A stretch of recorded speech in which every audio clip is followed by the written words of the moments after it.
trying to do my screen cap, but I guess we're live. Fuck it. I accidentally pressed the button. Subject to, here we are at the Winter Garden Theater.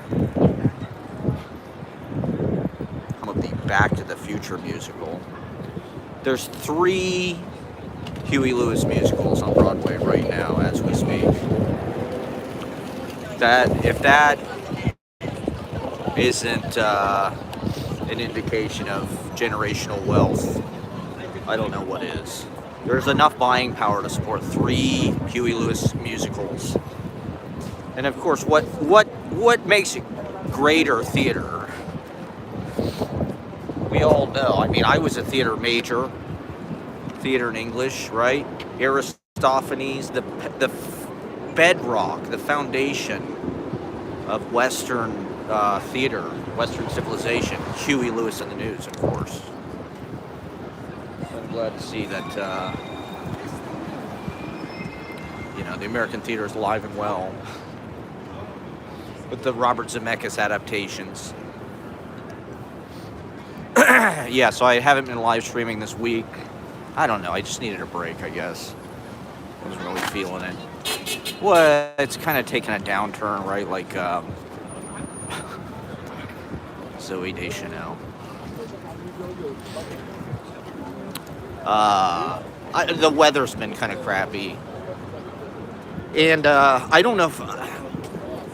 I don't think I got sick. I did have, like, pretty bad allergies last weekend, Sunday, Monday, Tuesday. So it was enough to just get through the open mic, and I had that reading last Sunday too, so it was like back to back. So I just basically kind of chilled all week. I mean, every time this year you sort of when the weather turns, it gives you an excuse to kind of like stay inside with your books and shit. So I've been reading. Believe it or not. Imagine that, reading. Well,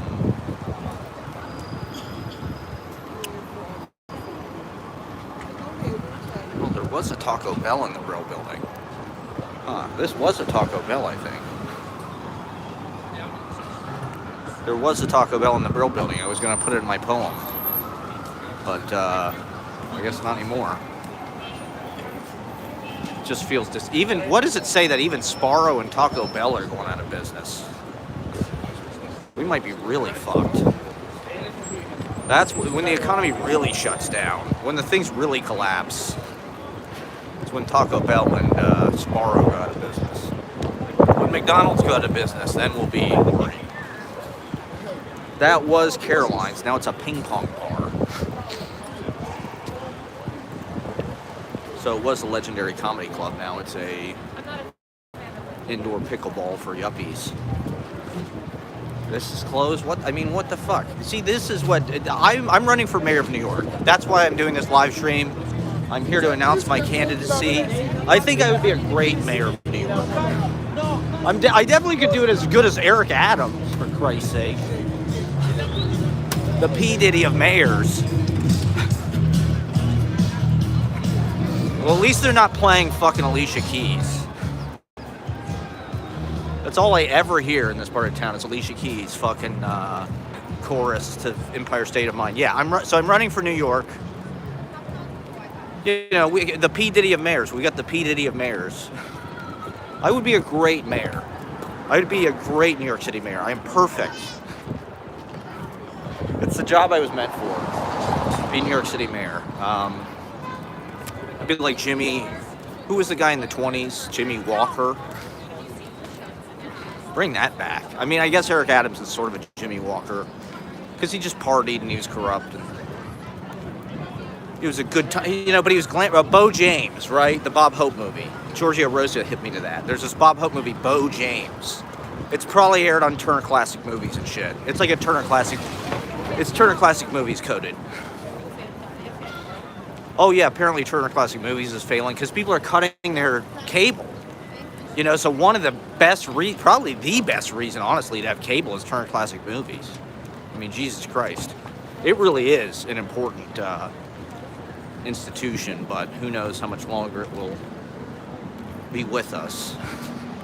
Long live Turner Classic Movies. How the fuck did I start talking about Turner Classic Movies? Oh yeah, I'm gonna run for mayor. Bo James, the Bob Hope movie about Jimmy Walker. Bo James. It's like a biopic about this guy. I haven't watched. I've watched parts. I think it's on YouTube for free. Bo James. So yeah, I'm running for mayor of New York. Well, it just pisses me off. Like something is wrong in the city that businesses are empty everywhere. Like clearly something is going wrong in New York,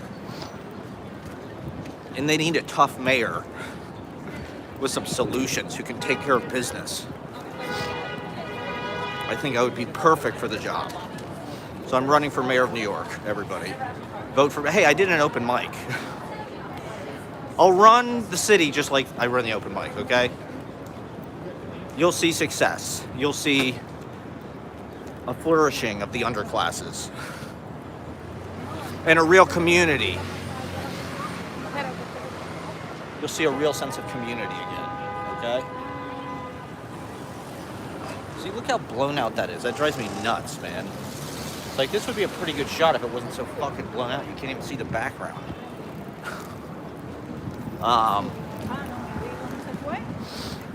Yeah, so my live stream last week, people may have tuned in. I accidentally hit the mute button for like the first 45 minutes. It has been known to happen from time to time, okay? You know, the knuckleheads at the YouTube app, who are doing a great job. I mean, YouTube is definitely by far the best of the giant data-sucking surveillance fronts. But they put the goddamn microphone button right next to the flip camera button. So last week, sometime early, you see me talk about it for about the first 45 minutes, from like, I think 12 minutes in to about 50 minutes in. I was muted. And I had the comments turned off. Because I didn't want any controversy, so nobody could tell. Well, nobody's watching anyway. Because I was streaming at like fucking, I don't even know, 2 o'clock. Well, it was, I was pre-taping. I pre-taped my live stream. This, of course, where Bad Boy Entertainment was. We talked about that last time. Where the Eric Adams of hip-hop, P. Diddy, ran his empire. Where he made bands, where there was making of bands. They made a lot of bands in this building right here. Making the Band, MTV, remember that shit? You know, we had to watch this shit. There was only so many choices. Now we really literally have kind of an infinite number of choices as far as like what we watch, who can make things. Everybody could be a potential Diddy now. There's no longer gatekeeping quite the same. But anyway,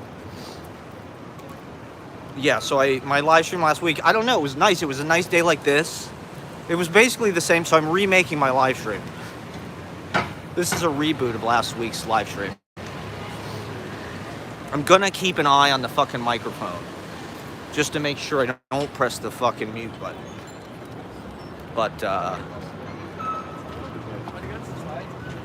it's pretty much a perfect day in New York City.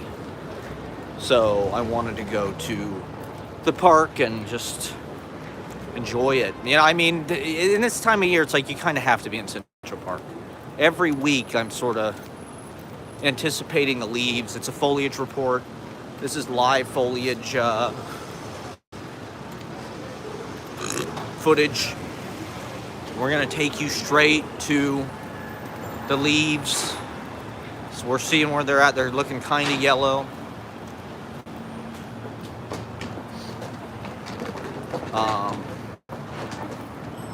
This is one of the nicest views, looking up 7th Avenue. Oh, I saw on TikTok Liza Minnelli lived on 300 East 57th. These guys in the comments were like, "Oh, I used to hang out with Liza. I spent a week with Liza in Utica in 1968. She lived at 300 East 57th." Well, they were talking. There was some movie theater, I guess, over here. Sutton. It was over by Sutton Place, and it was supposedly some real nice movie theater. They had done premieres and shit there. A bunch of people said they saw Animal Crackers, the Marx Brothers movie, which I guess you couldn't see for decades. The movie Animal Crackers was not available for decades because of some kind of copyright dispute with the playwrights or something.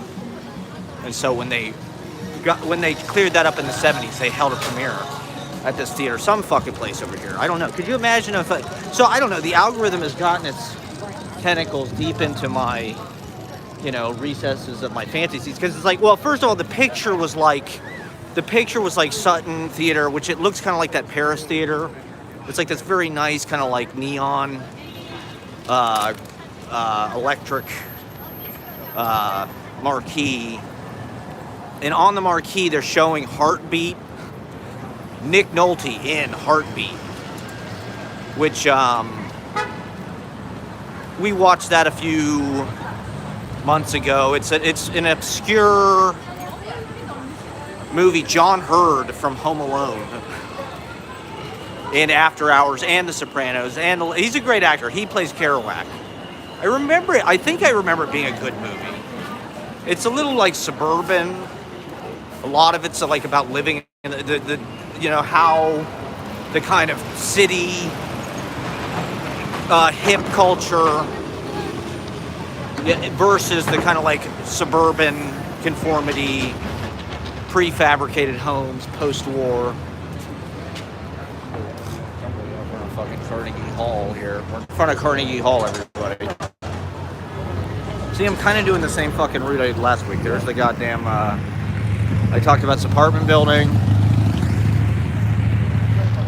the Osborne. So this is a remake. This is a remake of last week's live news. Look at this guy. The guy's a real... He looks like Sly Stone.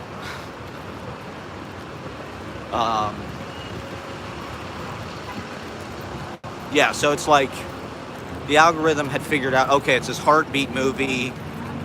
All I've been doing recently is watching movies, right? Now you have literally any fucking movie. I mean, last week we watched Megalopolis. They have like the Death Blow fan cam version of Megalopolis. And they've got like a fucking fan cam version of Saturday Night Movie. We haven't watched that yet, but probably will watch Saturday Night. Fan cam version. Oh, it's skaters. Look at all the skaters. They're so hot, aren't they? Are skaters the last outlaws? Are they actually outlaws? To me, I don't know. All right, so skaters just feel like kind of a bunch of preppy kids that want to seem fucking edgy or something. I don't know.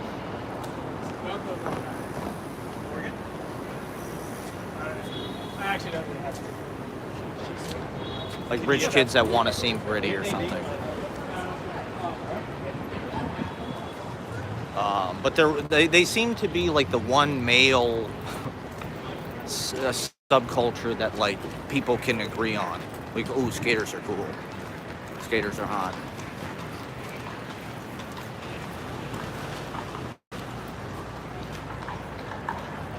It's like the one cool thing you can do as a guy. That's still kind of like dangerous and has like a positive connotation. I don't know. Maybe skaters are like the fucking... It is kind of crazy. Some of these tricks were just invented. They didn't even know how to do an ollie. That was like invented within my lifetime. Like they invented the fucking ollie. Now people are doing 900s and shit. They are kind of like Spider-Man or something. That's like as close, I guess, as you can get. I mean, that's something I would say that men my age are kind of like obsessed with. It's like extreme sports. You know, this is something that, you know, I was thinking about because I've seen all these fucking TikTok videos of Tony Hawk's Pro Skater soundtracks and like Dave Mirra BMX soundtrack. And like there's tons of these games. There's a fucking roller skating fucking game. You know, like inline. There's all these like extreme sports games. Because Tony Hawk was so fucking popular. I mean, when that came out, it's one of the greatest games ever made. I mean, Tony Hawk's Pro Skater is like so goddamn fun and amazing. The soundtrack is incredible. And so one of the things on TikTok is I'm always looking for music, right, for my playlists. I'm a DJ now. You see me DJ every Monday at Red Room. DJ Matt Proctor. I'm playing, you know, I'm playing curated referential tracks. You know, I'm trying to cut kind of, between contemporary music. Like I'm interested in what's out there. I'm interested in Sabrina Carpenter, right? Fucking, this goddamn Jack Antonoff fucking produced album and shit.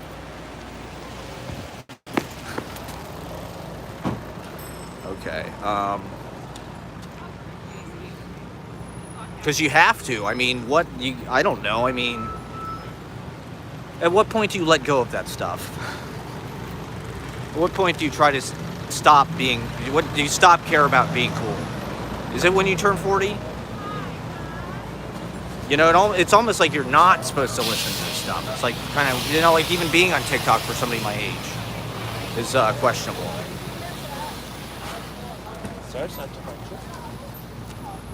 What else? What else is exciting? And of course, it was Brat Summer, right? So we all fucking heard all of these goddamn Charlie XCX songs. So yeah, I see all these fucking Tony Hawk videos. Tony Hawk soundtrack.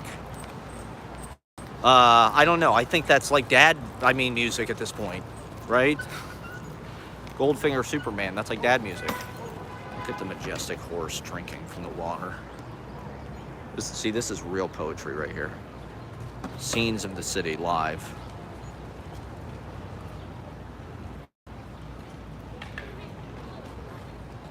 It's a painting right here, everybody. This is a fucking Norman Rockwell painting. I'm just trying to get through here without being trampled. Is my microphone still on? Have I muted myself yet? The horses, are they on ketamine? Is this where all the fucking ketamine comes from? From these stables in Central Park, right? Ketamine is like a horse tranquilizer, right? That's the idea, isn't it? It's like ketamine is what they give the horse. I mean, these horses are very chill. You know, I mean, New York, there's just a lot of fucking stimulation. There's a lot of potential objects that you're going to interact with. There's things that could run into you, things that could scare you easily if you're a fucking horse. These horses are like extremely chill. You know, they don't seem worried about it really at all. And I'm like, they got to be on ketamine, right? Is that what it does to you? Is that what ketamine does to you? Just makes you like chill with like pulling fucking 800 pounds of tourists around? And just like having people, you know, like that fucking guy that just rode by. It's like got a fucking boombox. It's like a pedicab going fucking 30 miles an hour. There's like a fucking golf cart. There's a fucking city bike. This horse is just chilling. It's like, how the fuck are they so chill? They're great at their jobs. We're saluting you. We salute the fucking carriage horses of New York. They're one of like the magical. They're one of the things that keeps it magical, I will say. The horse-drawn carriages in Central Park. Central Park is like this fairy tale. It really looks like some kind of like European dreamscape.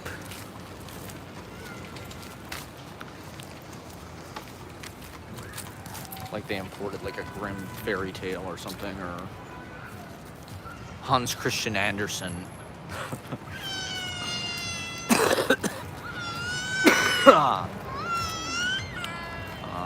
What else? Can I go this way? Okay, so what was I talking about?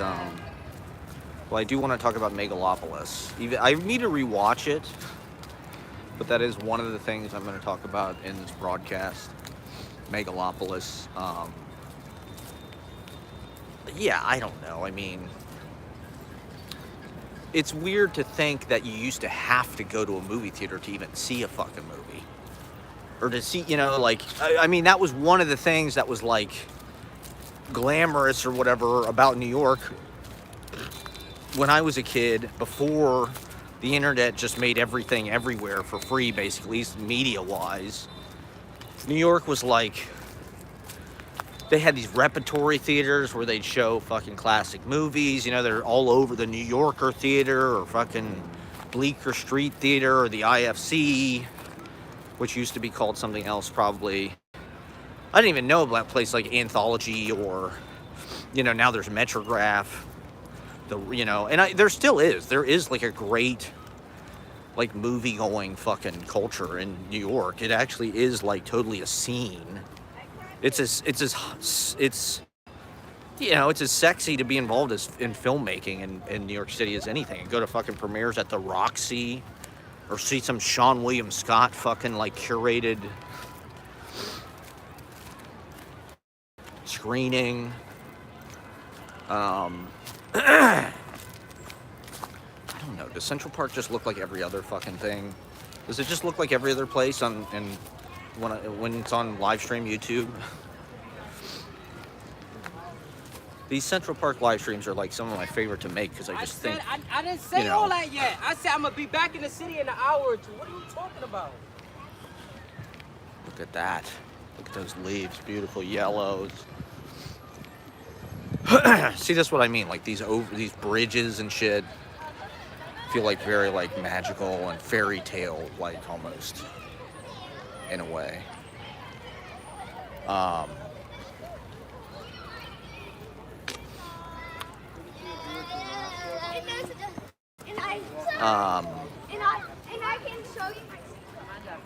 One of the things I've been thinking about is just how, I don't know, the centuries just kind of like evacuate each other, like once a new century is in.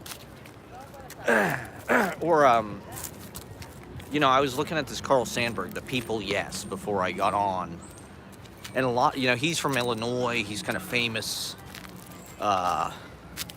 Chicago poems, writing about the Great Plains and shit. Or I don't know, is he from Illinois? You know, he kind of came out of Chicago. He's got a famous book about Chicago, but, you know, he's writing, I'm really fascinated by these poets kind of around the beginning of the last century.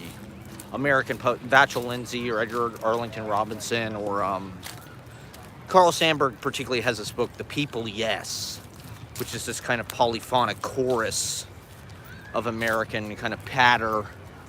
It's an amazing poem. It's just kind of a you know, collage of all these, of the whole country, really, at that time. The voices of the people. But it's sort of it's anonymous, and it's collective. It's not really singular, it's singled out, or, you know, it was just like the transition of you know, America, small towns, right? Farms, it going from being an agricultural, basically rural country of like yeoman farmers, right? To now it's like I mean, are there even any more farmers left, really? You know, it's like all mega corporations and shit doing farming. Like, is there anybody out there that just like, you know, somebody in this book had talked about, you know, he grew up on a farm and then he moved to the city to become a writer, you know? And,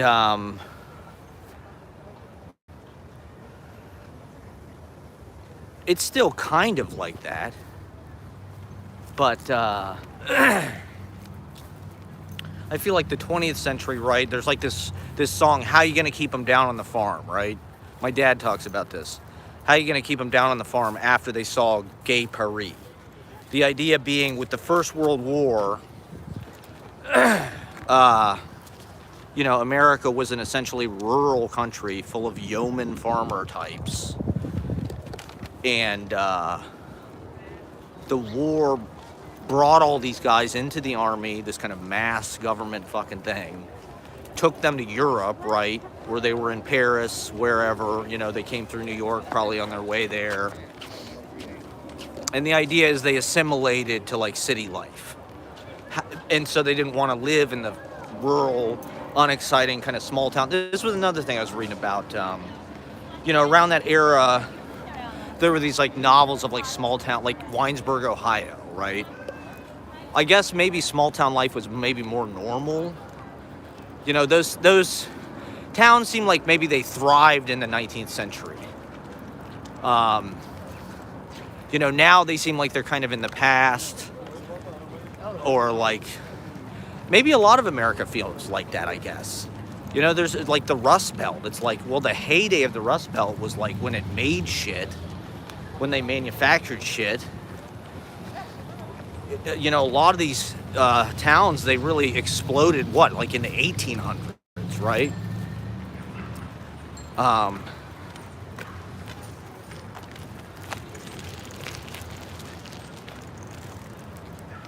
And there's, you know, maybe particularly these rural towns were kind of left behind or something. Well, now we live in this world where it's like, I heard this thing the other day about, like, it's actually easier to live in a big city, or like it's, you know, like everybody has this fantasy in their head, like, I'm gonna move somewhere out in the country and be self-sustaining. You know, I'm gonna get off the fucking grid. I'm going to grow my own food. And that's how I'll escape, you know, apocalyptic climate change, basically. Or like, you know, just the dystopia of modern life, city life, and, you know, being, I guess, where most people live, right? So this is what I was saying. It's like, it's actually, I need a hair transplant. Okay. I'm definitely not getting a hair transplant ever.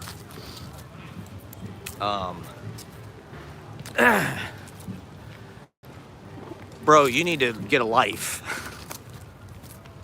Rather than just be in people's comment sections being a douchebag. Which is like what everybody likes to do now on the internet. Just be trolls and be mean. Because they're on a fucking keyboard.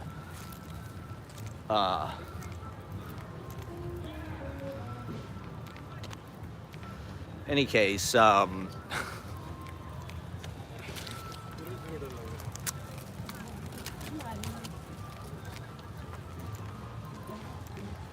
yeah, so it's actually easier to live in the city. You know, these build-ups where there's shitloads of people. And this is one of the fucking reasons why I think Megalopolis is a big deal and an important movie, because we are at a point in our civilization, I mean, particularly in this country, where it's like, we need to rethink what the infrastructure of how we live is. You know, we're living in this new century. We're living in these fucking museum cities, right? Even New York is like fucking old infrastructure. That's why people like it, because it's like this vintage. We haven't learned how to build anything new. Everything new that they make is some ugly fucking condo, 5/1 cheap materials. You know, like, there's so many problems with just like the way of living, the infrastructure. I don't know. I'm experimenting with, okay, so with that guy who was trolling me in the comments, I'm experimenting with different ways to handle audience disruption. You know, because I'm constantly wondering, with that moment where the drinks were thrown at the open mic, it's like, what was the right way to handle that? What should I have done to make that fucking that's Billy Corgan right there. That's Billy Corgan. He just looked at me. He saw me fucking live streaming. He had a look of terror in his eye because he saw my fucking selfie stick in the moment of recognition. He got freaked out about it. That's why I noticed him, because he like kind of like looked like, what is that? Billy Corgan kind of looks like Jeff Wright. So yeah, that was Billy Corgan. But I'm not gonna bother Billy Corgan. I don't give a fuck about Billy Corgan. He sucks, man. Fuck Billy Corgan. He always looks like shit. It's like, dude, pull your shit together. Like, wear some nice clothes. Like, I don't know. He's cool. He bought NWA, I guess. He bought the National Wrestling Alliance. So he's into wrestling. I would probably try to talk to Billy Corgan about wrestling. Yeah, but so there's this idea that, like, you can go back, you can escape, right? You can escape kind of modern urban. You can go off the grid. You can be self-sustaining. You can have a farm, which, I don't know. I suppose that that's true. It would be,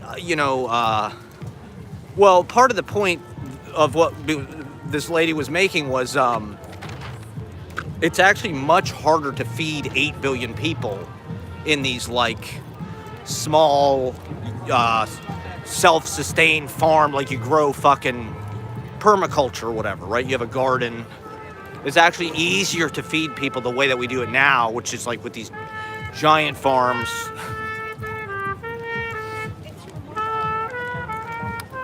And organizing people into cities in this way, actually. Well, I don't know. I mean, I think that's part of what the point of Megalopolis was and why it was such an important movie. It's like it's encouraging us to be adventurous in the ways that we think about this. In this weird way, it feels like we're kind of gridlocked creatively, where there really isn't like innovation, or like the innovation sucks. The government regulations prevent people from, or there's just something wrong with the quality of what's being made. Like rent prices going up, there's nowhere to live.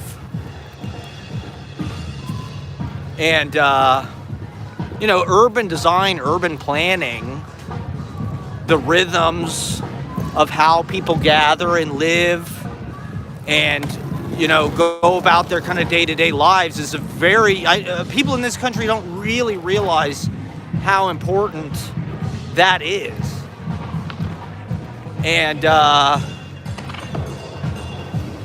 And how much it affects our lives. The design of the structures that we sort of flow through, like,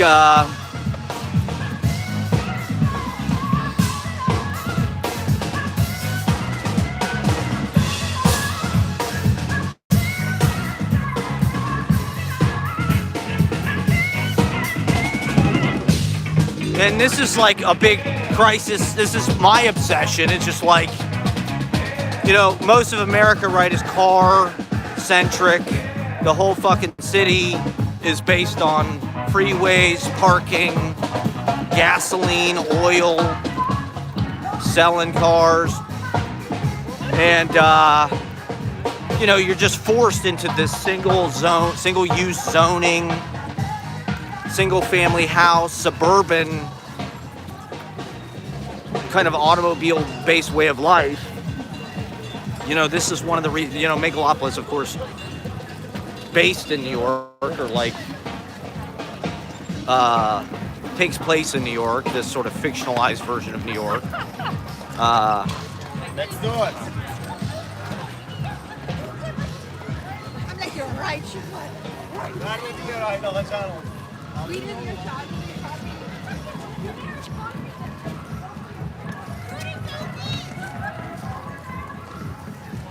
There's a lot more people here today than there was the other day.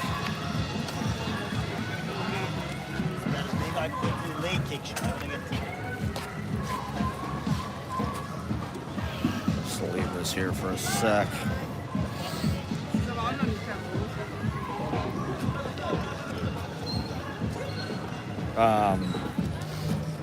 You know, I think Elon Musk is somebody who sort of fancies himself as somebody who's like thinking in these kind of terms, these big kind of grand, like the tunnel or whatever the fuck.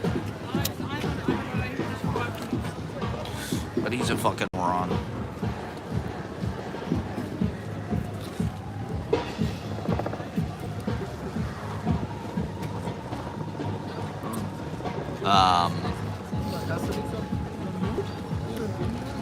I'm sorry, I'm all over the place here because I'm trying to navigate. It's like way busier here than I thought it would be.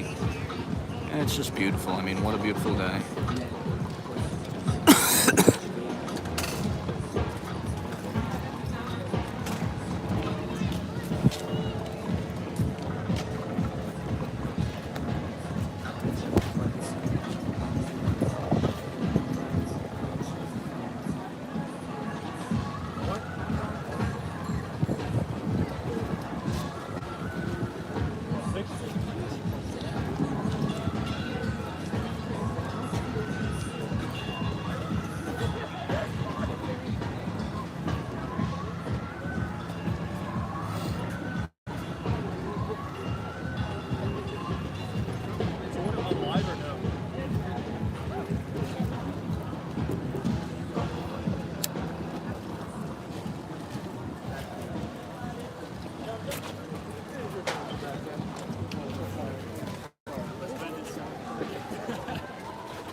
Yeah, I don't know how to handle. I mean, the way that comedians typically handle hecklers are just like terminate with extreme prejudice, just to like body them as hard as they fucking can. You know, like when the person threw the drinks at Easy Paradise, the important thing I thought was to like make everybody feel safe, or just like, but also just like, it's just like with anything. It's like there's bumps in the road, you just keep going. I don't know. You know, like it's important to just keep going. You know, if the horse throws you off, you get back on, you start riding again. And I should have prevented that problem before it even happened. That was where the mistake occurred. But it's not always easy to do that either. I mean, that's, you know, our lives are fraught with like doubt, you know, calamity, loss, things taking us off track, 2 steps forward, 1 step back. You know, it would be, you know, it would be nice if things just kept going, better and better and better forever. But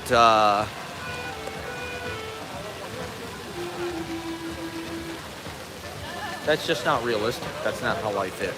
You know, life is, at least not for me. I don't know. Maybe it's because I've been trained to think that way. But I mean, even people that are winning, it's like, you know, shit happens over time. You know?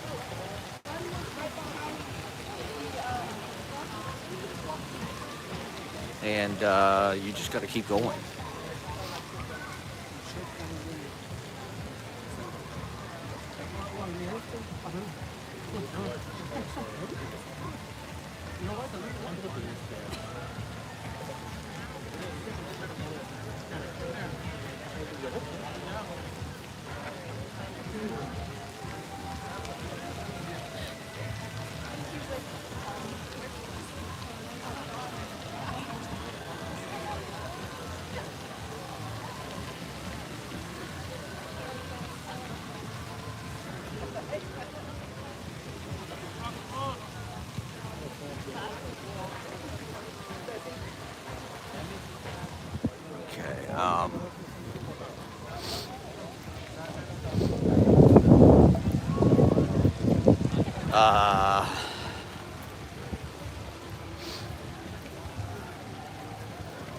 I don't know, not to get into all that, but I guess the issues are bigger than that. It wasn't really that incident. You know, I think when you make a big deal out of something, it becomes a big deal to some degree. You know, and the less attention you give something, not to ignore it, but it's like, you know, nothing like that has happened since. And we haven't had any trouble really since. So, you know, it didn't really escalate from there, you know, which is good. And so in that sense, that's really the best we could do. What the hell does this guy mean I need a fucking hair transplant? I definitely don't need a hair transplant. You know, I mean...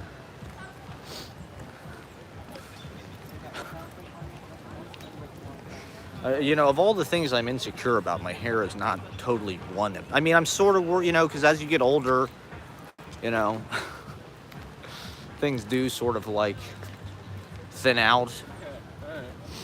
Whether you like it or not, you know, your genetics are revealed. They play themselves out.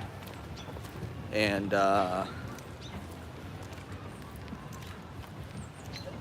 you know, I'm happy with what I have, but I did kind of expect that you know, my dad, and I know this is not the way the genetics work, it's your mom's dad, I guess, but, you know, my dad has, like, a full head of fucking brown hair, you know, and he's, like, 70 plus, so,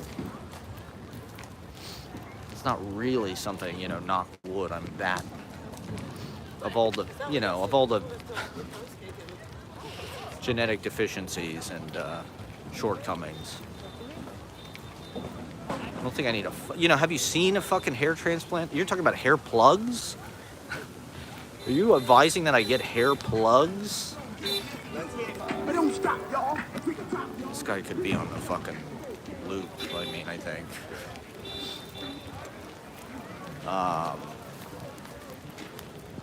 Because have you seen hair plugs? Have you seen what they do to, like, give people hair plugs? Like, Politically, when the other guy passed away, she said, I'm absolutely not getting fucking hair plugs ever in my life.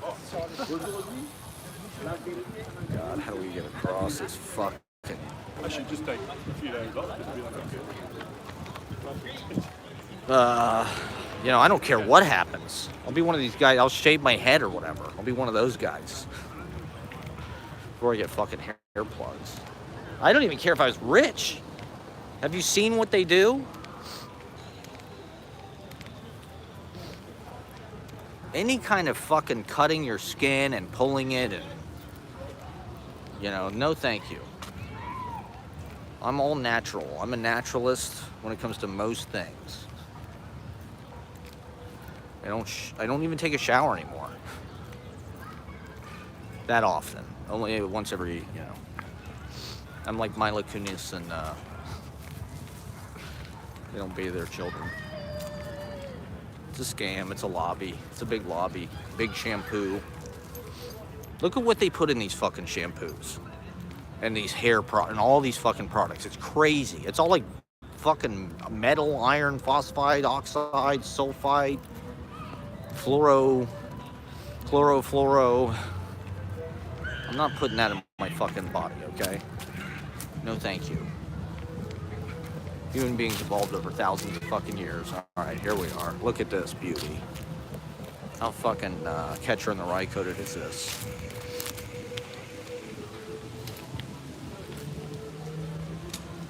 This is Holden pilled. Oh, it's this guy with... See, this is where I found out last week that my... This is a Central Park show. This is where I found out last week that my microphone was off. So that whole, basically all the shit I just did would have been muted. We're creatures of habit, you know, doing the same thing every goddamn week. At the same time, like a cat.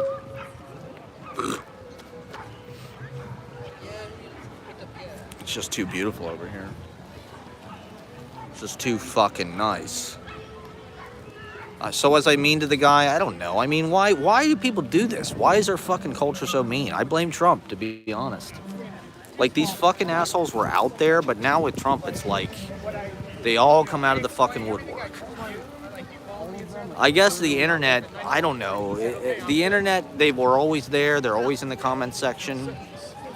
But, God, I don't know. Even with the comedians. I mean, especially with the comedians.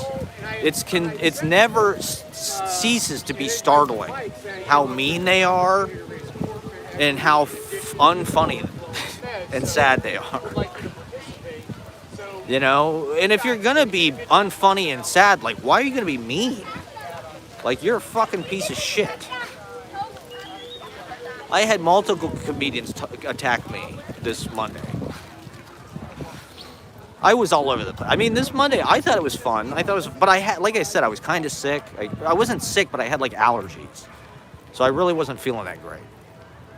And we didn't have that many signups. It was weird. You know, usually this time of year is like when it starts to fill up again. But once again, that's part of doing this. It's just like you learn as you go. Hey, who knows what the fuck is going to happen? You know, is it going to get popular again? Is it going to just die off? You know, who the fuck knows? I mean, I don't want to be in the dark. It's not good to be in the dark. you just got to keep going. You know, you just got to keep doing it. I'm leaving. And, you know, people are fickle.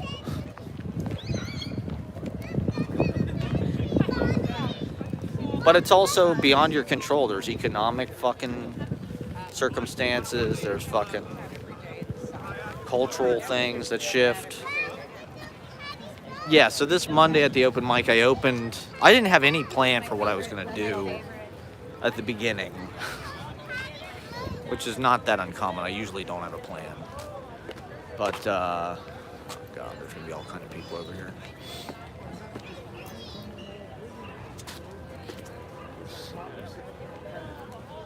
Sit here for now. Smoking near the babies. By the bathroom. Over here, like fucking, oh, there's a fucking sandbox here. I'm sitting right by the bathroom in the sandbox. Smoking weed. And ranting. To my one viewer. Greetings, how awkward is this? This could be a phone call. Just give me your phone number, we'll just do this over the phone. There's no reason to do this on the internet. I don't know. I mean, this is not the typical time my audience is used to me going live. I skipped Tuesday and Thursday this week because, I don't know. I need to read. I don't know. I mean, I saw some video or some fucking thing where it's like saying, to be a good writer, you need to read a lot. It's a way of feeding your vocabulary, I think, and feeding your thoughts. You know, your angles on things.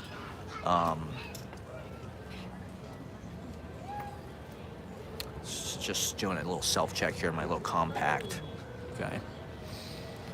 Can I smoke weed, or are they gonna be in the sandbox? Is kid getting in the sandbox? Look at this. I mean, the beautiful thing about New York and why it sucks that it's not really for anybody but rich people is you feel like a king. You know, Central Park, if you're just a normal person, you can sit here and you just feel like you own the world because, you know, this is a shared room that we all... New York is a masterpiece of, like, particularly Manhattan, how traffic patterns flow, how people gather, and how they disperse and how they move throughout those gatherings. When you live in Manhattan, it's really one big mansion with many, many, many, many rooms and towers and castles. And, you know, things like Carnegie Hall, things like Madison Square Garden, things like all of these places, Studio 8H, they're just little pools. They're just little gatherings. They're meetings, you know, of people, and then they disperse. You know, these people come into these rooms. The rooms in New York are really well designed, a lot of them, to hold these things. You know, they'll hold 30 people or 60 people or hundreds of people, whatever it is. Different capacities. People come in. New York has this kind of plain, square, a lot of it, not all of it, but, you know, particularly the stuff from the fucking pre-war.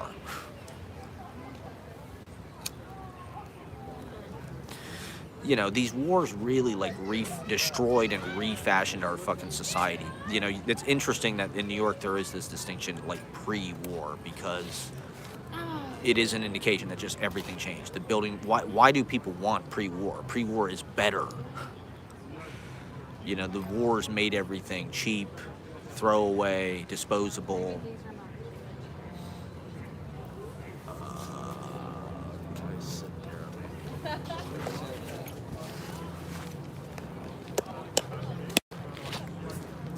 nobody wants to live in fucking post-war.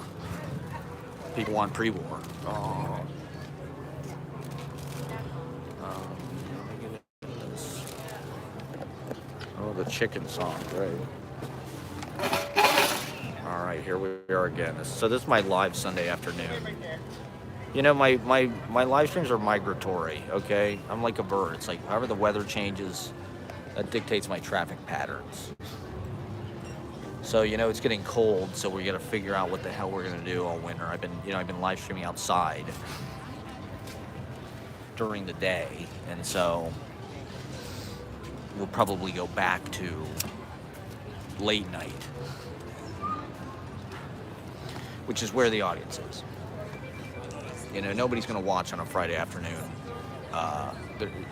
That's like beautiful like this. They're all out doing stand-up comedy open mics or God, I'm just talking about a million different fucking things. Central Park is a great example of that. The way that there's all these different kind of theaters and organized spaces for different kinds of traffic, different kinds of gatherings, different sizes of crowds, different atmospherics. The Great Lawn, you know, the band shell, the summer stage, the reservoir. There's different fucking, you know, every different kind of lake. This is like a pond. There's like the Mirror, I think, is one of them. There's a lagoon. There's creeks. There's waterfalls. There's hills. There's valleys. You know, so Central Park is an adventure. It's a subplot. It's an adventure in and of the live streams, because it's a world within itself. Once you come into Central Park, it really is like it's like turned inside out. You know, it's like the city turned inside out, and it really is this whole kind of like ongoing Midway Carnival, Enchanted Forest, Midsummer Night's Dream.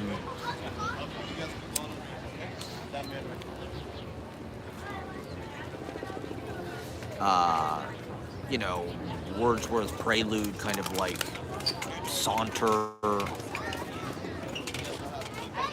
ramble, nomadic, shepherd.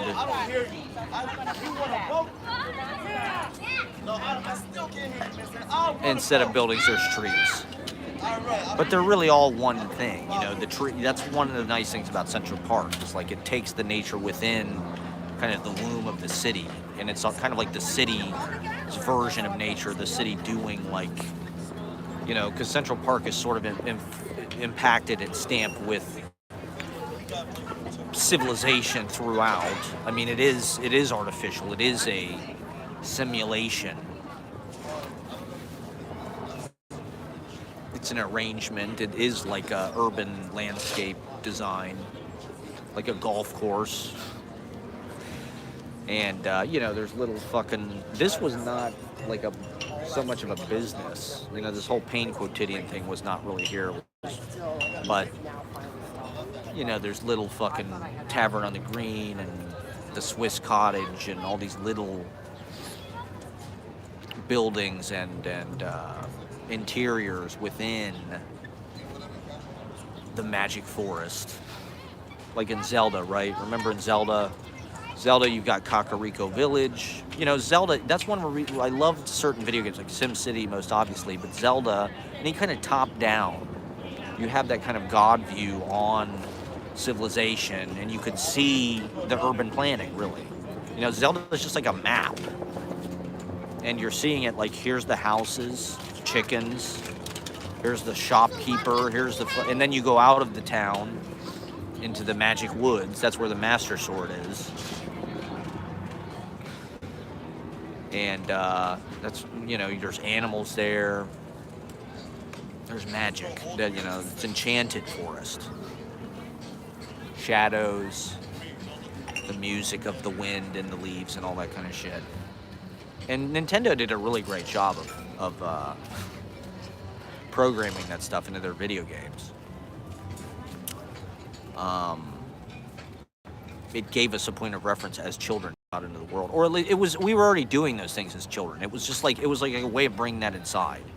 You know, as a kid, that's what I did. You explore. You know, you go to the woods. That's what I did. I don't know what kids do now. I'd ride my bike as far as I could within my comfort zone, you know, feeling safe. Out into the fucking world to explore. I love that shit, you know? I remember the first time I crossed Grandview Avenue when I was probably in 3rd or 4th grade, and I thought, oh my God, you know, I'm way too far away from home. My parents would be mad. And it's like I'm like 10 minutes away, you know? But I felt like I'm an adult, you know? I felt like I'm intrepid, I'm going out into the unknown. I didn't know what the fuck it looked like out there. I need a hair transplant. I got my hair transplant. My Medicaid is paying for my hair transplant, everybody, so my hair will be looking a lot better next week. Or, you know, 6 to 8 weeks from now after my scalp heals. After the scarring heals and the swelling goes down. Yeah, so it was like Zelda felt like the same thing in a way. You know, when you're on a golf course and there's a creek and a bridge, you feel like you're in fucking Hyrule. There's these dirt paths, and, you know, they did a good job of making it look like, you know, a forest that you could theoretically go into as a kid, you know. And I think that shit's important for us as human beings, what I do even now. My life really hasn't amounted to much because all I do is just walk around all day smoking weed and ranting into my fucking cell phone to 2 people. But, you know, New York is one of the great urban scapes for that, for the kind of flaneur theater to sort of play out in the kind of cosmopolitan, walkabout, observational common stream of consciousness. Because it's just, especially Manhattan, you know, we've been deprived of Manhattan. Poor people have been exiled. Unless you're grandfathered in a rent-control apartment or you live in NYCHA, you probably don't live in Manhattan. And it really is a shame because it is like a magical, educational example of design. You know, that's why Megalopolis is set here. And I do want to talk about Megalopolis because I do think it was like a fucking important, big movie. And it's totally appropriate that the culture is confused. And that's beautiful. That's so fucking amazing. There's so much conversation. I mean, it was the biggest reaction I got on Monday. You know, Monday was a good show. I had a number of funny kind of remarks or whatever, but I mentioned at one point how I saw Megalopolis. Biggest pop. It was the biggest pop of the night. Was for Megalopolis. And I think you know, the fact that it's causing conversation and sort of dissenting points of view is like very important. These people need a monkey wrench thrown into their point of view because they're too used to things being spoon-fed to them, cliches, sense of normalcy, sense of banality. I mean, to me, there was absolutely nothing confusing whatsoever about Megalopolis. At no point did I even think it was corny or campy or anything. I thought it was lit. I mean, granted, maybe I've always been like a Coppola kind of, you know, like Apocalypse Now was like one of my favorite fucking movies in high school. Dennis Hopper, you know, and it's because of kind of the extreme weirdness of it, you know, of Dennis Hopper and Brando. I mean, they say such incredible things in that movie. So some of the dialogue in that movie is so incredible, and the atmospherics and I mean, everything. Coppola definitely has, you know, a profound genius for theatricality. He really is a true film director. He has a sense of invention, playfulness. All of this stuff is really important. And the audiences are scared of it, and they're confused by it because they're not used to that. They're used to Fast and the Furious movies, or, not that that's bad, or Blockers, or I don't even know what. Judd Apatow films. We watch Funny People. I'll talk about Funny People, as well as we watched The Irishman. I finally watched The Irishman. It was okay. It was like a movie from the 40s. I mean, I don't know, to be honest, this is going to sound like sacrilege, but I think Scorsese kind of works better when it's faster. He needs cocaine. His slower movies, I don't know. His slower movies, it felt more like Casino than Goodfellas. And You know, it felt like The Aviator or something. It didn't feel like Goodfellas is like this montage. The whole movie is just like a music video, basically. Which I get, that's the point of Goodfellas. I mean, that's part of the genius of Scorsese is like, he does suit the method to the material. And Irishman is, I think he wanted to make another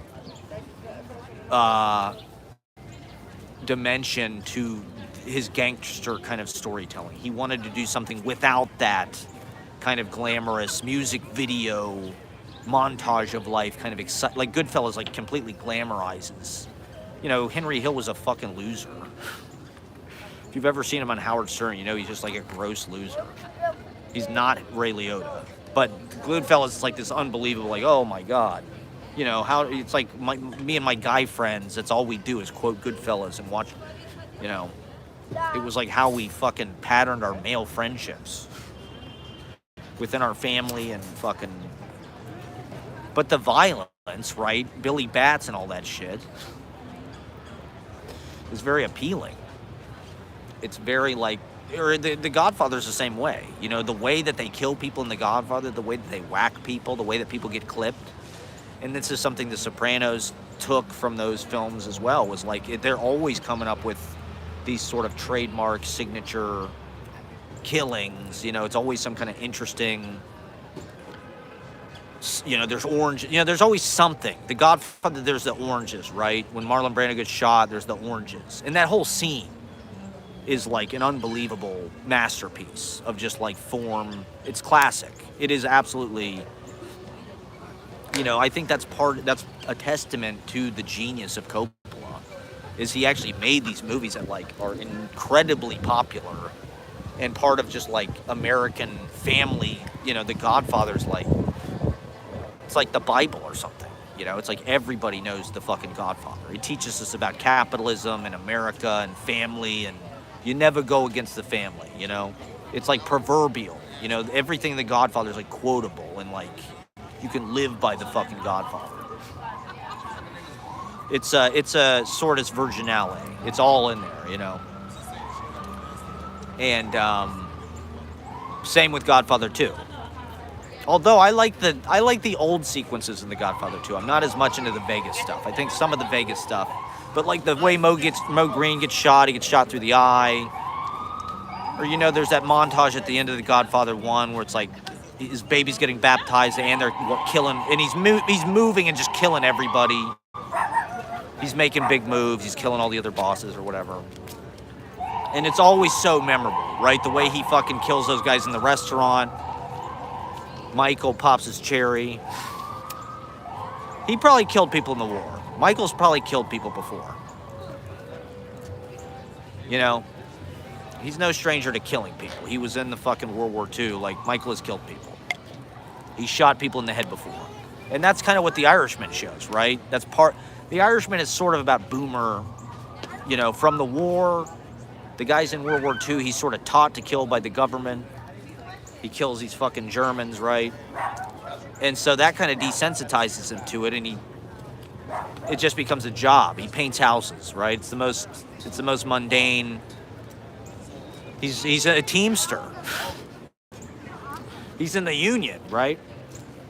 So The Irishman's kind of about all this stuff. It's about unions. I think he wanted to glamorize the violence. You know, all of the killing in The Irishman is just like, it's very workmanlike. It's just bam, you're fucking dead. There's no like Billy Bats in a trunk, go get your fucking shine box, like funny shit. You know, like in Goodfellas, it's like one of the funniest fucking movies ever made. Why? I mean, there's not a family function that goes by that I don't hear, go get your fucking shine box from one of my cousins or uncles.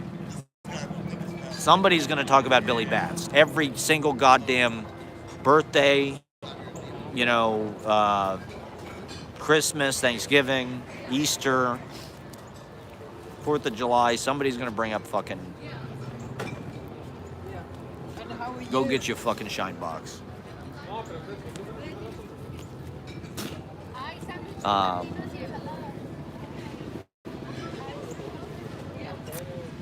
And rightly so. You know, Goodfellas is more like an inferno. It's about the kind of like this tapestry of kind of the grotesque. And, you know, there's something obviously very Catholic. The blood and the murder, the gore.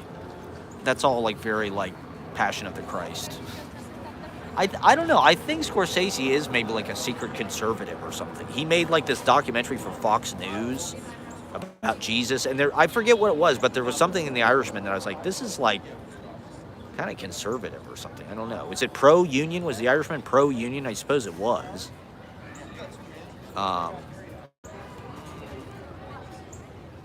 It's an interesting movie, you know. I wouldn't. It's kind of a classic in its own way. It's like a slow.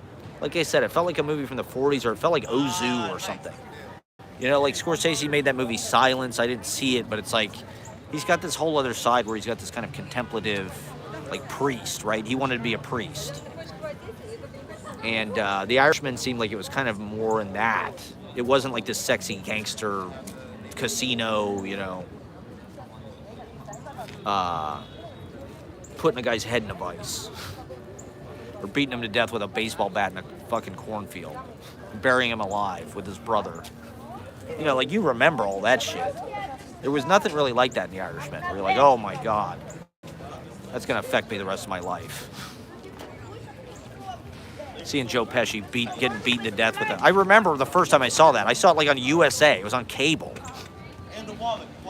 They show the end of Casino on fucking basic cable. Joe Pesci gets beaten to death with a baseball bat and dumped in a fucking cornfield in Iowa while he's still breathing. To a shallow grave, as Norm Macdonald would say. Yeah, so I'm reading again. What did I read this week? Yeah, so Megalopolis. Let me talk about Megalopolis. I mean, to me, there was such a vitality to it. The mixing of all the kind of centuries and genre. Like, that shit it was Poets Theater.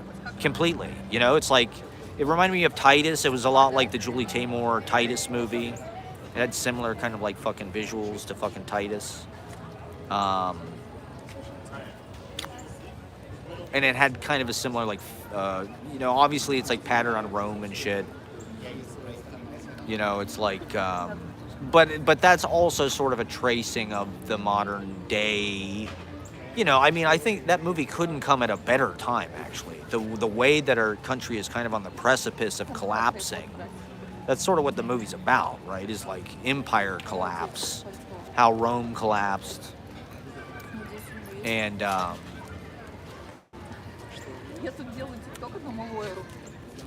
you know, like I don't know if this got through in the live stream the other day, but I was talking about, you know, I read this quote in college from Coppola about you have to be audacious. He got it from some French thing, right? Audacious, audacious, audacious. You want to be audacious, you know, almost above all else. You know, you want to make sure you're audacious in everything you do. And this movie is definitely the ways that the audience are like affronted by it. You know, like, to me, there was no point where I was like grimacing like, oh my God, this is bad. There was no point. You know, I thought he was hitting a level of like insanity that was like mind-blowing, to be honest. Apparently he was smoking weed all day when he was making the movie. Some you know, snowflake PA with no sense of humor was complaining. He doesn't know what he's doing, he changes his mind. He's in his trailer all day smoking weed. It's like, yeah, and he made a fucking masterpiece. To me, it felt like Love Streams. It felt like one of these movies where like the director's kind of at the end of his life and he's taking everything he's done, like Prospero. You know, he's like this wizard. He's taking everything he's fucking learned. He's taking all of his, you know, it's like The Tempest. You know, he's taking aspects from every play and he's putting it into this final kind of opus. Like fucking, you know, Wallace Stevens, right? Didn't he have some kind of great poem at the end of his life? Auroras of Autumn or something. You know, I think if you have the kind of like whole career, that's what Megalopolis is. Same with Love Streams, right? Love Streams was just like this movie even though it was like basically Cassavetes' last movie. It's like the dude was kicking as much ass as he ever fucking did. He wasn't, and almost like being like that's how Murder Most Foul felt. You know, rough and rowdy ways. It felt like, dude, as they're getting older, they give less of a fuck. It's like, yeah, I'm gonna put out this 20-minute long song about the JFK assassination. That's like the greatest thing you've ever fucking heard. That just like blows your fucking mind for 20 minutes straight. You know, it's not like some old guy, and like the audiences are confused. Fuck them. They don't get it. Like they don't appreciate beauty. They would rather see, I don't even know, another Michael Bay movie or something.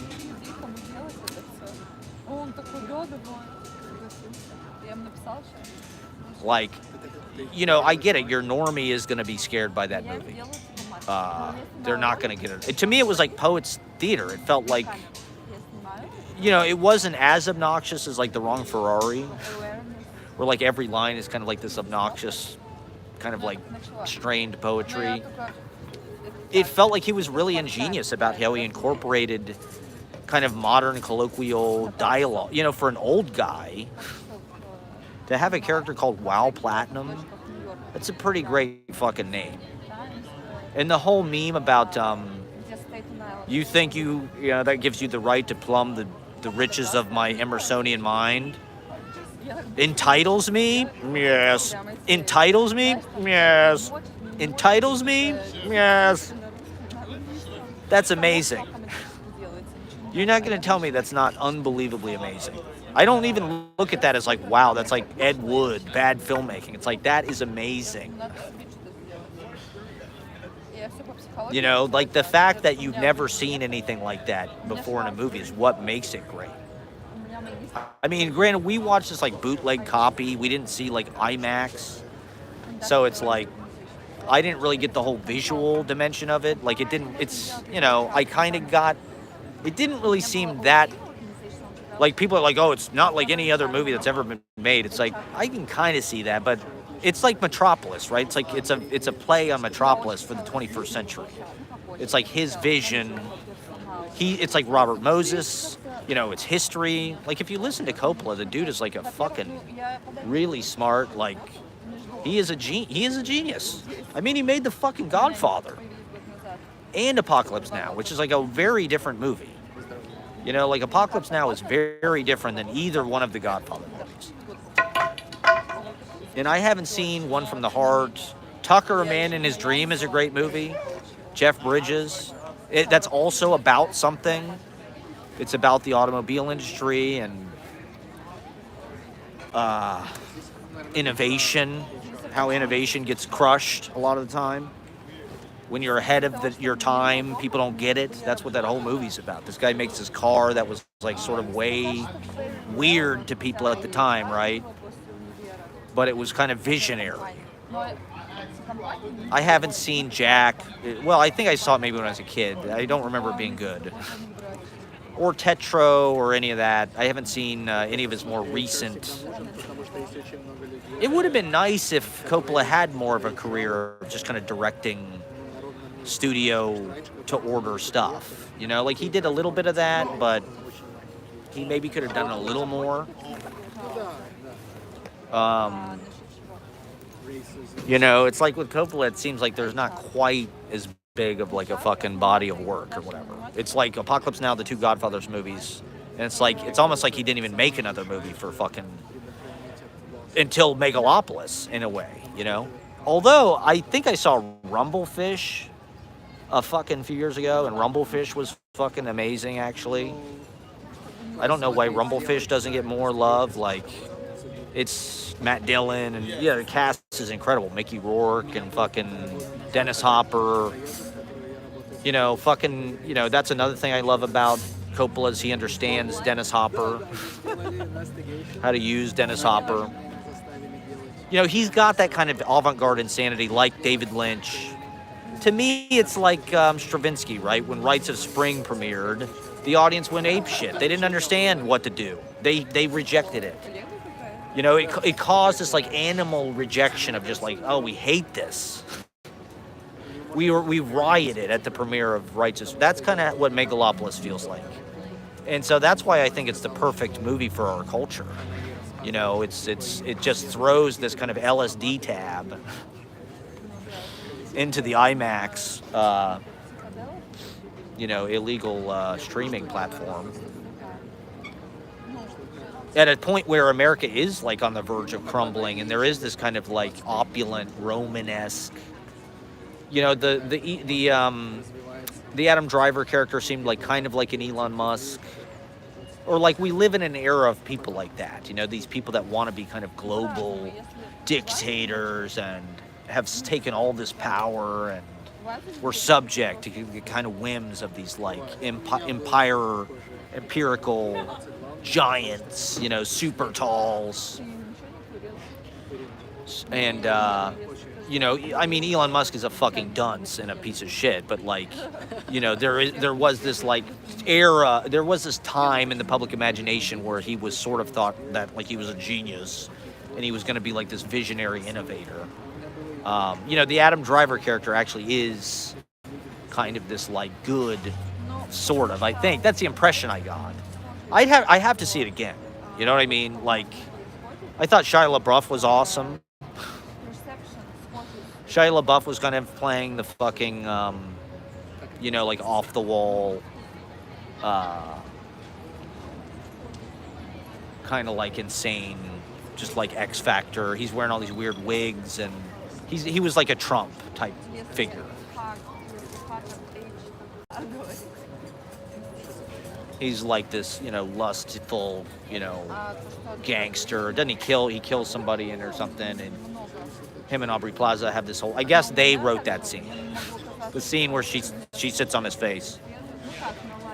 I guess they wrote that. That was an improv that they did that Coppola liked.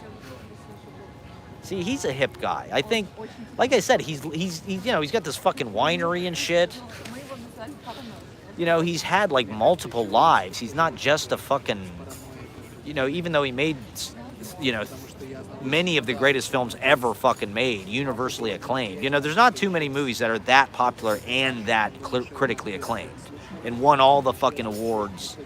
Even Scorsese never really did that. None of those other guys really did that. Coppola's kind of the one guy that's kind of done, he's got like this box office smash that changed movies, but like and still just like, it's like Citizen Kane or something, right? It's in the Sight and Sound top fucking 10 every time. And yet he's also made these really weird movies, and he's willing to do things that are sort of pushing the line and startling to people. He's like Max Fisher.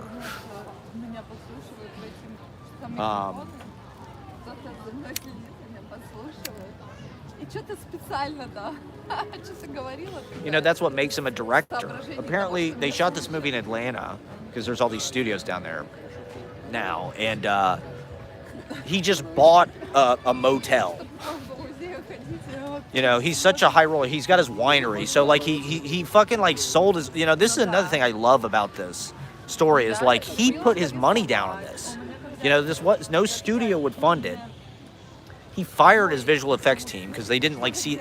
Apparently, they wanted to make it like more explosions, and they wanted to put shit in that was like stuff that FX people put in to like impress other FX people, and Coppola didn't want that. He wanted a certain thing, so he just fired his fucking effects people. I'm only on 20% battery, so I am gonna wrap this up pretty soon. And then he just bought a fucking hotel. He bought like a Motel 6 or something outside Atlanta and turned it into like a filmmaking, like fucking Zisu's boat or something. He put like ADR studios, editing suites. So now you can go stay in this fucking hotel in Georgia. That's like a filmmaking hotel. And make your movie. Work on editing your movie. Like, I want to have that kind of magician power. Where I can just like, all right, I'll just buy a fucking hotel. It's like I would be a great rich person. We need more rich people like that. That's like, yeah, I'm going to spend $120 million on this movie that pisses off like 80% of the people that see it. and it's, to me, it's not even the kind of thing that I'm like, I like this movie because it's weird. You know, like I got what was going on the whole time. It's like poetry. I think that's why people hate it, because it's like he's combining eras. You know, he's combining high and low. He's taking colloquial kind of things off the street, and you know, and the greatest actors, and you know, Giancarlo Esposito and you know, John Voight. You know, he wanted different political. You know, John Voight is a famous Trumper, right? And so, you know, he's throwing all of these dimensions into the mix. You know, it seemed to me like the visionary part of the movie, the visual part of the movie, was like, you know, turning cities into some kind of like living organism. Like that was kind of the way the New York was. It was like there were these like kind of like bio, you know, like habitats or something. I don't even know. Like almost like fucking Avatar.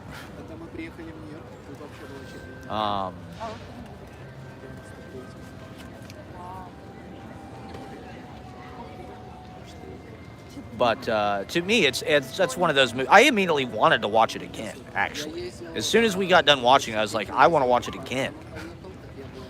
It was that good. I thought it was hilarious. You know, you got to accept that it's like, it's sort of a comedy. You know, it's like Shakespeare. It's like it's all in there. You know, it's high, it's low.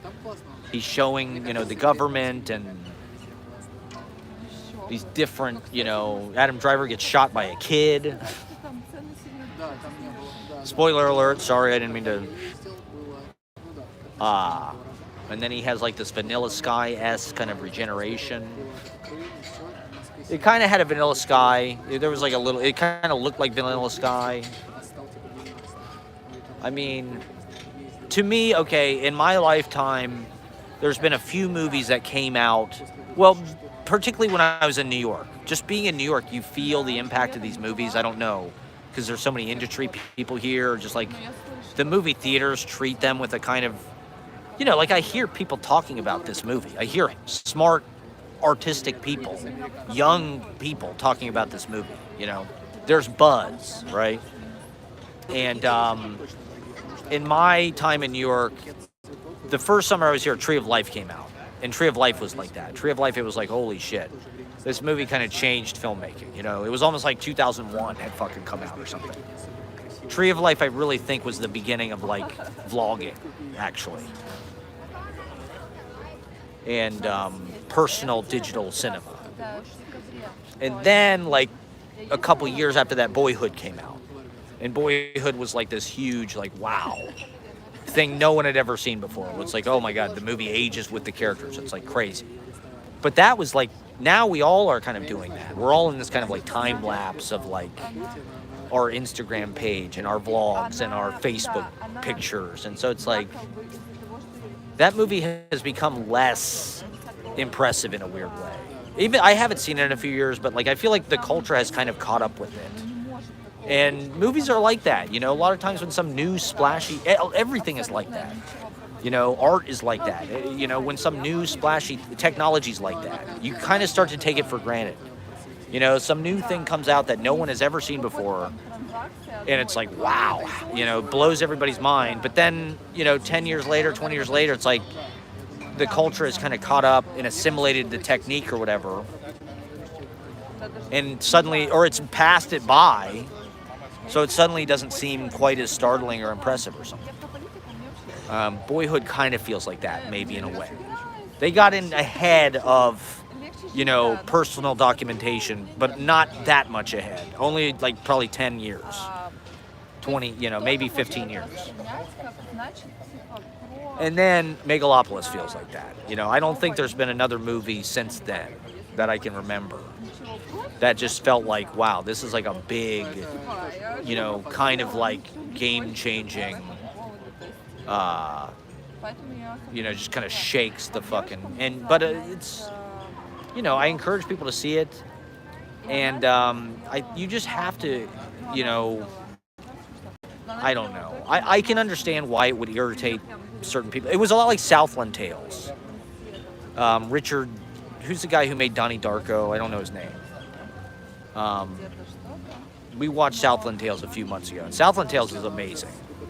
Southland Tales is maybe the best movie made about Bush era that I've seen.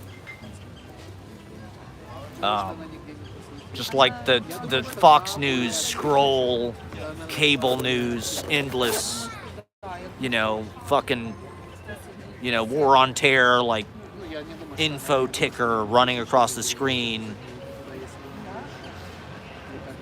And Megalopolis had a lot in common with Southland Tales. The kind of gossip, like Aubrey Plaza's like this reporter, gossip, columnist, escort.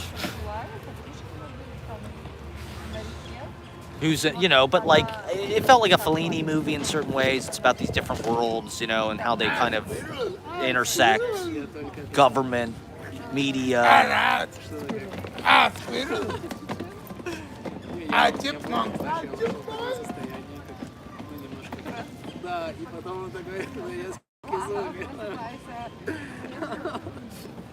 Did you get that? Did you get that? I don't know what the guy was saying. He was saying ask, I don't know, Little Italy or something.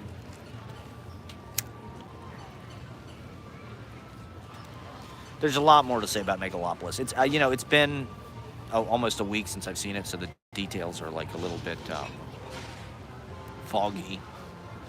But I don't know. I'm a sucker for that kind of stuff. Like David Lynch. It had kind of, it's got that Dennis Hopper X factor of just like lunacy, the Frederick Forrester quotient. I wanted to be a fucking saucier, man.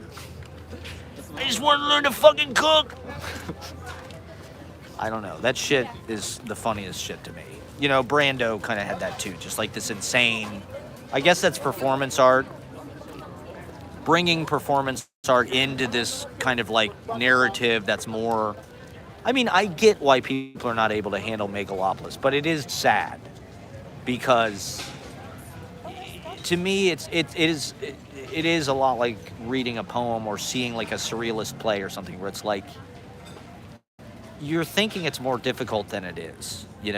That movie is actually more entertaining than Wolf of Wall Street or it's just like you just have to like be playful with it and like and accept it and look at it with its own kind of spirit of invention, and it's kind of like the fact that it makes big choices. The fact that this dude spent $120 million of his own fucking money from his fucking winery. Like, how fucking dope is that? I'd love to meet the guy. I'd love to shake his hand and just be like, you're... Another thing I want to talk about is Kanye West, because I've been seeing all these fucking Kanye West videos. And he's a similar person where, like, he kind of thrives on this, like, and I don't know, maybe it is like a dictatorial, authoritarian Trump thing. Is that what being an artist is? Is like having this, to me, Coppola doesn't seem like that. It seems like he wanted input from the actors. He wanted youthful ideas and, them to make, apparently they wrote scenes, and I think that's why you see things like In the Club or whatever. That's Adam Driver bringing in colloquial, millennial slang from Broad City or whatever. In the Club, we all fam.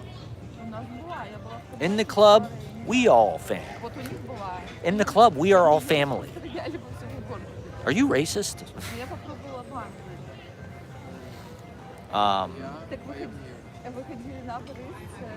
But it's like Coppola, he's not just making startling choices to make startling choices. It's like he has a mastery of what he's trying to communicate. And I think the idea is, it's like James Joyce or something.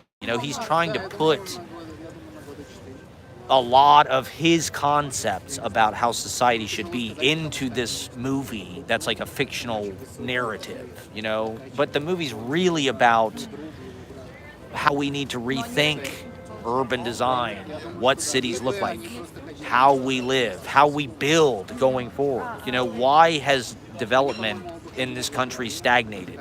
Why is there no innovation? We all feel it. We all feel this suffocation of new builds and why, and there's nowhere to live because there's not enough housing stock, right? They are not, because of Fannie Mae and Freddie Mac, you know, in the stock market crash, they stopped building houses, I guess, or they stopped building as many houses. And so now there's like a housing crisis because demand outweighs supply. It's like, why don't we fix that? You know, why is every fucking retail place in Manhattan empty? Why is it all for sale, for lease? Because they're getting tax breaks to keep it empty because they want to keep the property values high. You know, that doesn't serve the priorities of the people who live in New York. It's just an asset for extreme wealth. It's a safety deposit box. And you know, these are things, I don't know how people are not thinking about this shit because it interferes with our lives so fucking much. I need a hair transplant, by the way. Some guy told me I need a hair transplant. So I'm scheduling that hair transplant with my Medicaid. The government, your tax dollars are going to pay for my hair plugs.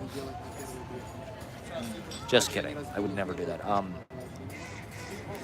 You know, why are they building super talls in front of the Empire State Building that only have 16 apartments in them? You know, it's like because rich people are calling the shots. Eric Adams is in their pocket. That's why you need to vote for Matt Proctor for mayor of New York. I'm running for mayor. From the people. I'm just a man of the people, okay?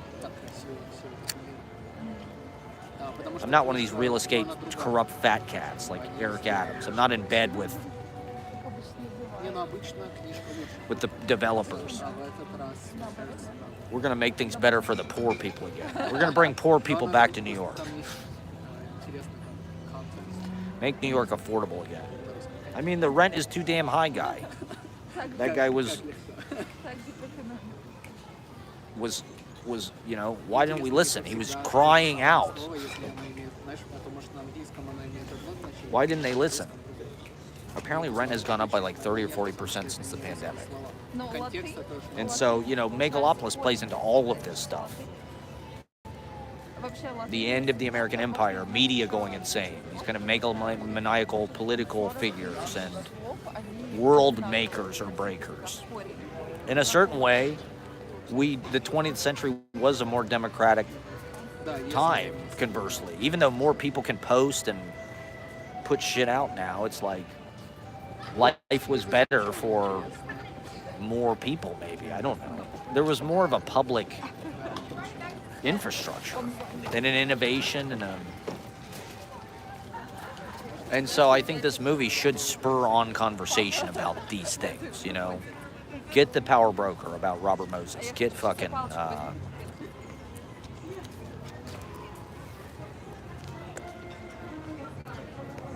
just to get some other view. All right, what else do we need to talk about? I'm about to wrap up here. So I don't know. You need to go into it with an open mind. It's not like a fucking Paul Thomas Anderson movie or something. It's like, it's wild, it's spirited, it's hilariously funny, it's startling.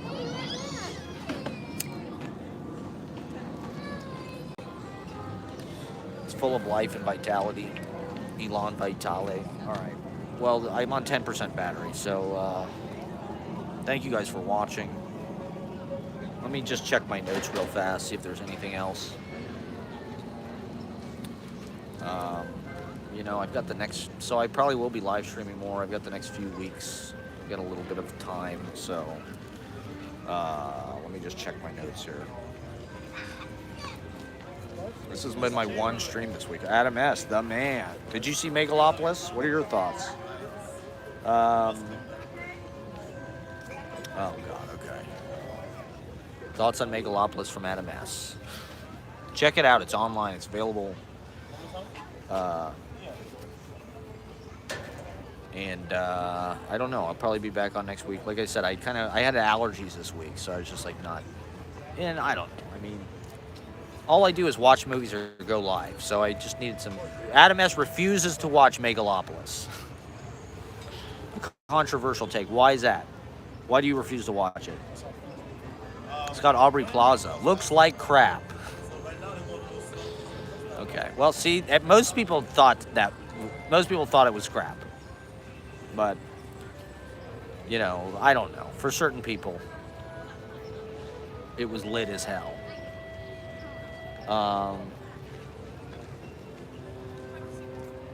Need more movies like Megalopolis, to be honest. We need more rich wine. Yeah. Oh, you look like Adam Driver, huh? Lucky you. He's the hottest guy of our generation. You're a lucky guy. I mean, this is one thing I hate about celebrities. Like, if you look like a celebrity, like, that gives you, like... Or, like, people just associate you with them. Or, you know, they're attracted to you or something because you look like some celebrity. It's like, oh, this guy looks like Adam Driver. Wow, did people ever tell you look like Adam Driver? He's goofy as fuck. Yeah. Our generation was taught that certain people were bullied and had rough childhoods. So we went out of our way to design our whole society around them. So Adam Driver is like the hottest guy because he's like gangly. You know, he probably was like awkward in school. But now that he's an adult, it's like, oh, he's tall. He's like he's got character because he was bullied as a child. And he's not like traditionally handsome. He looks like some kind of ugly fucking... He's rat boy. He's got rat boy face. So women like that. They want gingers. They want rat boys. They want...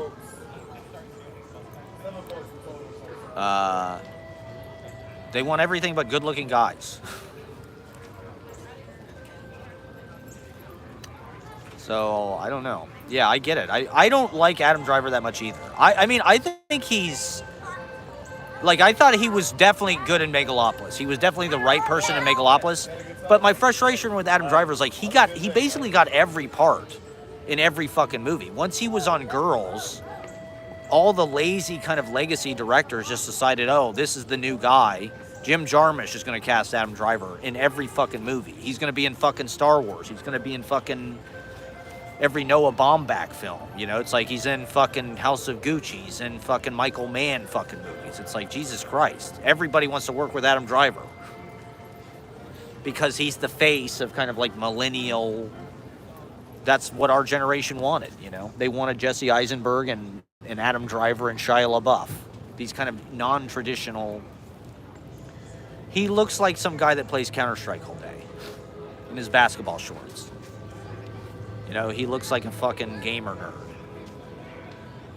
And he was in the war, I think. He was in Iraq or Afghanistan or something.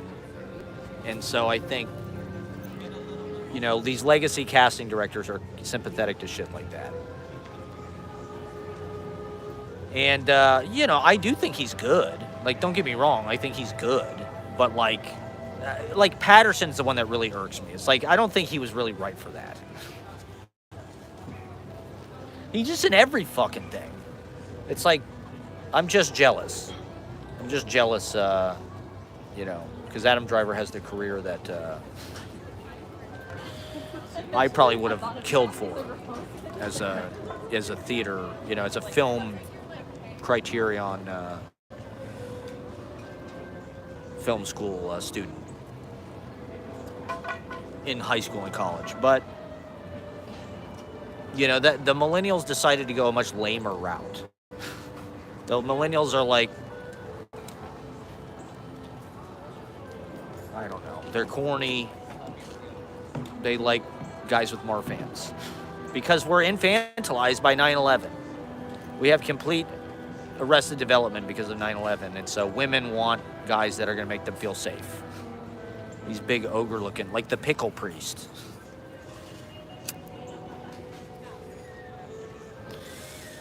Gross.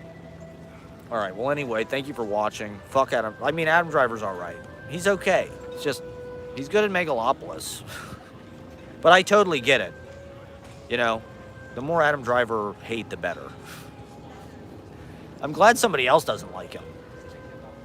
Because it's just like, he's in everything. He's in fucking Star Wars. He killed Han Solo. How about the hair transplant? I mentioned it. I did talk about the hair transplant. I'm looking into it, okay? What part? Where? Here? Where? I'm not even missing hair. Where would they put it? They're going to put it on my forehead? All right. Well, thank you for watching. Now I have 6 people watching. What the fuck? All right. I got to get off because my phone is going to die. Thank you for watching. Go back to the beginning. Watch from the beginning, okay? We did a whole thing. And have a great... it's called a mature hairline. Oh, great. Is it noticeable that I have a mature hairline? I think my hairline is not bad for a fucking 39-year-old guy. You know? I'm not going to get a fucking hair transplant. You're out of your mind. Have you seen how traumatic those are? It's like they're planting, like, steel wool bristles in your fucking... This is the Godfather theme. Speaking of Megalopolis and Coppola, we'll go out with the Godfather theme. Can you hear the Godfather theme? All right, well, anyway, I got to go get a hair transplant. Go back to the beginning, start watching from the beginning. Thank you for watching. Have a wonderful weekend, everybody. Check out Megalopolis. It's my pick of the week. Have a great week, everybody.